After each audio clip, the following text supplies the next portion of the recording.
Nifty অ্যানালিসিসে আপনাকে স্বাগত জানাই। নিফটির আমরা ফাইনাল ক্লোজিং যেটা পেয়েছি সেটা হচ্ছে 23,163। যদি আমরা কালকের দিনে ক্যান্ডেলের ক্লোজিং দেখি, সেখান থেকে নিফটি কী করে, আজকে 205 পয়েন্ট পজিটিভে ক্লোজ দেয়। ঠিক আছে, দেখো নিফটি যদি ইম্পর্টেন্ট সাপোর্ট যেটা ছিল সেটা হচ্ছে এই যে লাইনটা যেখানে লো লাগায় নিফটি সাপোর্ট নেয়, যেটা ছিল হচ্ছে 22,777।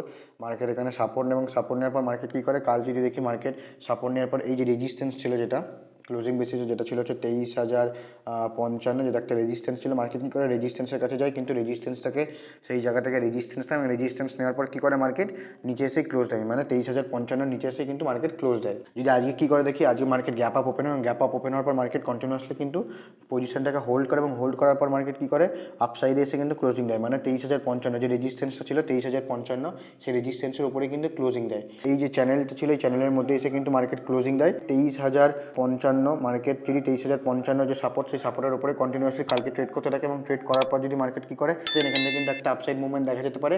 নেক্সট যে রেজিস্ট্যান্স সেটা হচ্ছে 23,222, এই রেজিস্ট্যান্সে কিন্তু মার্কেট যেতে পারে। ঠিক আছে, তো মার্কেট যদি কী করে 23,022 দেখা গেল কি ক্লোজিং বেসিসে যদি 23,222-এর উপরে যদি কন্টিনিউয়াসলি ট্রেড করতে থাকে, দেন নেক্সট রেজিস্ট্যান্স বেরিয়ে আসবে, সেটা হচ্ছে যে চ্যানেলটা বানিয়েছে নিফটি, এই যে চ্যানেলটা বানিয়েছে, এই চ্যানেলের কিন্তু হাই কিন্তু রেজিস্ট্যান্স হিসেবে কাজ করবে, যেটা হচ্ছে এই যে রেড ক্যান্ডেল, এই রেড ক্যান্ডেল লো কিন্তু একটা রেজিস্ট্যান্স হিসেবে কাজ করবে, যেটা হচ্ছে 23,555 একটা ইম্পর্টেন্ট রেজিস্ট্যান্স। ঠিক আছে, মার্কেট যদি কী করে 23,555-এর উপরে যদি ক্লোজিং করে, যদি তার পরের দিন মার্কেট কী করে এর উপরেই ওপেনিং হয় এবং এর উপরেও যদি কন্টিনিউয়াসলি এই যে 23,555 এটাকে যদি সাপোর্ট নিতে থাকে, দেন এখান থেকে কিন্তু একটা আপসাইড মুভমেন্ট দেখা যেতে পারে নেক্সট যে রেজিস্ট্যান্স, সেই রেজিস্ট্যান্স অবধি, যেটা হচ্ছে 23,888, একটা ইম্পর্টেন্ট রেজিস্ট্যান্স, যেটা হচ্ছে এই যে জোনটা, সেটা একটা ইম্পর্টেন্ট রেজিস্ট্যান্স। যদি মার্কেট কী করে, যদি মার্কেটকে 23,555-এর উপরে ক্লোজ মানে হোল্ড করে পজিশন, দেন এখান থেকে কিন্তু একটা মুভমেন্ট দেখা যেতে পারে আপসাইড। দেখো নিচের জন্য কী রয়েছে, নিচের জন্য এখন রয়েছে এই যে সাপোর্টটা 23,000 যে লেভেলটা, যেটা রেজিস্ট্যান্স ছিল, যেটা হচ্ছে 23,055 যেটা রেজিস্ট্যান্স ছিল, সেটা এখন সাপোর্ট হিসেবে কাজ করবে নিফটিতে। ঠিক আছে, যদি মার্কেট কী করে 23,055-এর নিচে যদি মার্কেট দেখা গেলো, কাল কী করলো মার্কেট 23,055 লেভেলের নিচে গিয়ে ক্লোজিং করলো। ঠিক আছে, মার্কেট দেখা গেলো কালকে যে আজকে যে উপরে যে এসে ক্লোজিং দিয়েছি, কালকে দেখা গেলো এখানে সাস্টেন করতে পারে না, মার্কেট 23,055-এর নিচে গিয়েই ক্লোজিং দিল। দেন এখান থেকে কিন্তু নেক্সট যে সাপোর্ট, সেই সাপোর্ট অবধি যেতে পারে, মানে এই যে সাপোর্টে কিন্তু একবার মার্কেট তাহলে আসতে পারে, যেখানে লো লাগিয়েছে মার্কেট 22,777, তো এই সাপোর্টের কাছে কিন্তু মার্কেট একবার আসতে পারে যদি মার্কেট কী করে 23,055-এর উপরে কন্টিনিউয়াসলি সাস্টেন না করতে পারে। যেহেতু কালকে নিফটির এক্সপায়ারি, তো মার্কেট কিন্তু কাল ভোলাটাইল থাকতে পারে, নিজের ক্যাপিটাল নিজের রিস্ক অনুযায়ী কিন্তু ট্রেড করতে তোমাদের ট্রেড করতে পারো। তো চলুন নিফটির 15 মিনিটের চার্টটি দেখি, 15 মিনিটের চার্টে নিফটি কালকে কেমন কি ট্রেড করতে পারে।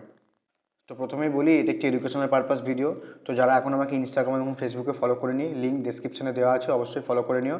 আর যদি ভিডিওটি ভালো লেগে থাকে বা ইনফরমেটিভ লেগে থাকে, অবশ্যই কিন্তু চ্যানেলটিকে সাবস্ক্রাইব করে রেখো। দেখো নিফটি যদি আমরা দেখি, নিফটির সাপোর্ট ছিল কি, নিফটির জন্য সাপোর্ট যদি দেখি, কালকের ভিডিওতে বলি নিফটি এখানে সাপোর্ট ছিল, যেটা হচ্ছে 22,933, একটা কিন্তু ক্লোজিং মানে 15 মিনিটের চার্টে কিন্তু একটা ইম্পর্টেন্ট সাপোর্ট। মার্কেট কালকে যদি ভিডিওতে দেখো কি, আমি এই সেম জিনিসটা কালকেও বলেছি, 22,933 কিন্তু একটা ইম্পর্টেন্ট সাপোর্ট 15 মিনিটের চার্টে। মার্কেট কী করে, মার্কেট আগের দিন মানে প্রিভিয়াস দিন মার্কেট এখানে আসে, সাপোর্ট নেয়, সাপোর্ট নিয়ে মার্কেট উপরে যায়, সাপোর্ট নিয়ে উপরে এবং মার্কেট নিচে আসে এবং নিচে এসে কিন্তু মার্কেট সেই সাপোর্টের কাছেই ক্লোজিং দেয়। আর যদি দেখি মার্কেট গ্যাপ আপ ওপেন হয়, ঠিক আছে, মার্কেটে যে গ্যাপ আপ ওপেন হয়, সবসময় যেটা বলি যারা ইন্টারডে ট্রেডিং করে তাদের জন্য সবসময় বলি, মানে আগের দিনের হাই লো এবং ক্লোজিং কিন্তু ইম্পর্টেন্ট। দেখো মার্কেট কী করে, কালকে এখানে ক্লোজিং দেয়, মার্কেট এখানে কালকে ক্লোজিং দেয়। ঠিক আছে, দেখো মার্কেট এইখানে ক্লোজিং দেয় এবং ক্লোজিং দেওয়ার পর মার্কেট কী করে, আজকে কী করে মার্কেট গ্যাপ আপ ওপেন হয়, গ্যাপ আপ ওপেন হওয়ার পর মার্কেট কোথায় আসে, কালকের যে ক্লোজিং, সেই ক্লোজিং জোনটা কিন্তু সাপোর্ট নেয়। যেহেতু কালকের ক্লোজিং মানে আজকে ওপেনিং আর কালকের ক্লোজিং যেহেতু ক্লোজ রয়েছে, তো মার্কেট কিন্তু সবসময় সেখানে চেষ্টা করবে তার সাপোর্ট নেওয়ার। ঠিক আছে, মার্কেট সবসময় চেষ্টা করবে সেখানে তার হলেও একবার হলেও মার্কেট সেখানে সাপোর্ট নেওয়ার। তো মার্কেট যদি এখানে ওপেন হয় এবং ওপেন হওয়ার পর মার্কেট কী করে, সাপোর্টের এখানে আসে, মানে কালকের ক্লোজিংয়ের এখানে আসে, সাপোর্ট নেন, সাপোর্ট নেওয়ার পর মার্কেট যখনই আজকের হাই ব্রেক করে, মানে আজকের যে ওপেন হাই, সেই হাইটাকে ব্রেক করে, দেন এখান থেকে কিন্তু একটা আপসাইড মুভমেন্ট দেখা যায়। ঠিক আছে, কোন অবধি দেখা যায়, নেক্সট যে রেজিস্ট্যান্স, সেই রেজিস্ট্যান্স অবধি, যেটা বলেছিলাম যে কালকের ভিডিওতে, যদি মার্কেট কী করে এখানে ওপেন হয়, তো মার্কেট আজকের যে হাই মানে প্রিভিয়াস দিনের যে হাই, সেই হাইতে কিন্তু একবার রেজিস্ট্যান্স নিতে পারে মার্কেট, এখানে রেজিস্ট্যান্স এবং রেজিস্ট্যান্স নিয়ে মার্কেট আবার কিন্তু কোথায় আসে, মানে কালকের যে ক্লোজিং, যদি ক্লোজিং দেখি, সেই ক্লোজিংয়ে কিন্তু মার্কেট আসে এখান থেকে রিজেকশন এবং রিজেকশন নিয়ে মার্কেট কিন্তু উপরে গিয়ে ক্লোজিং দেয় এবং উপরে যদি দেখি মার্কেট একটা চ্যানেলের করে মার্কেট আস্তে আস্তে মানে ছোটো ছোটো ক্যান্ডেলে কিন্তু মার্কেট ওপর সাইডে গিয়ে ক্লোজিং দিয়েছে। এই যে ট্রেন্ড লাইনটা কিন্তু একটা ইম্পর্টেন্ট সাপোর্ট হিসেবে কাজ করছে। নিফটিটা যতবার মার্কেট কী করছে, সাপোর্টের এই ট্রেন্ড লাইনের কাছে এসছে, মার্কেট কিন্তু এখানে রিজেকশন নিচ্ছে এবং এখান থেকে মার্কেট কিন্তু উপরে গিয়ে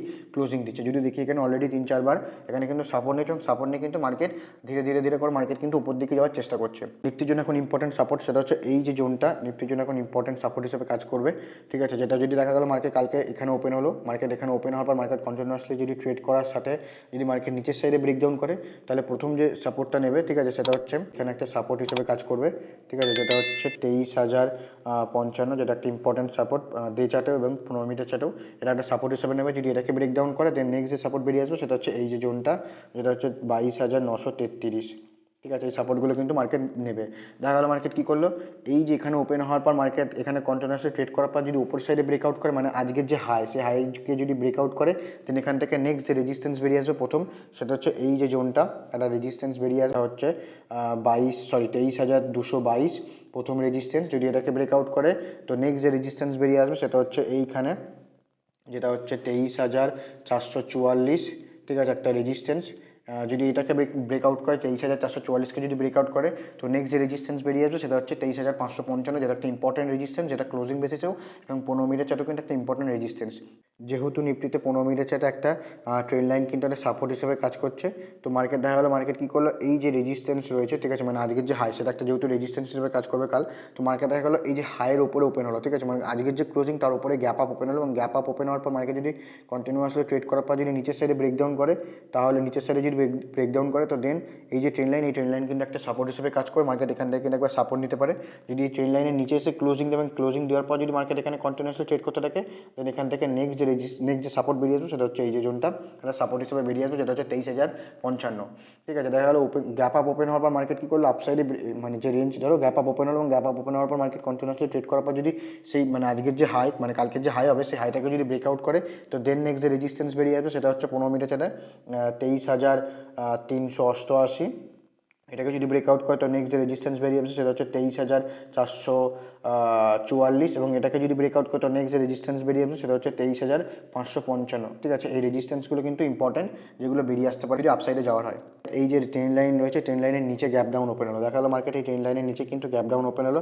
যদি এখানে গ্যাপ ডাউন ওপেন হয়, ঠিক আছে, এখান থেকে কোনো রেঞ্জ করার পর যদি আপসাইডে ব্রেকআউট করে তাহলে প্রথম রেজিস্ট্যান্স কি নেবে, এই যে ট্রেন্ড লাইন কিন্তু একটা রেজিস্ট্যান্স নেবে, এবং কালকের ক্লোজিং যদি দেখি পাশাপাশি রয়েছে তো এখানে একটা ট্রেন্ড লাইন হিসেবে কাজ করতে পারে, মানে সাপোর্ট রেজিস্ট্যান্স হিসেবে কাজ করতে পারে। যদি এটাকে ব্রেকআউট করে তো নেক্সট যে রেজিস্ট্যান্সগুলো বললাম সেই রেজিস্ট্যান্সগুলো মার্কেটকে নিতে দেখা যেতে পারে 15 মিনিটের চার্টে।